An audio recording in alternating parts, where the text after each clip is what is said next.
隨住事故頻發，關於猛鬼橋嘅靈異傳說都越嚟越多。以下係幾個流傳最廣嘅故事。第一個故事係好多的士司機之間流傳嘅故事。據講喺深夜會有司機喺松仔園附近見到有人截車。有一次，一名司機接咗4名男女，佢哋全身都濕立立，好似啱啱淋完雨一樣。佢哋上車之後，話要去粉嶺嘅和合石，一個著名嘅墳場區。司機雖然覺得好奇怪，但佢冇多諗。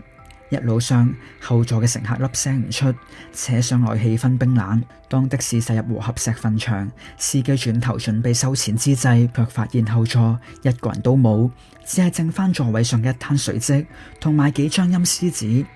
另外有版本話，司機見到路邊有小朋友招手，好心俾小朋友上車，結果揸下揸下，個小朋友就唔見咗。而第二個故事就涉及到影視圈，主角係50至60年代嘅女星程麗。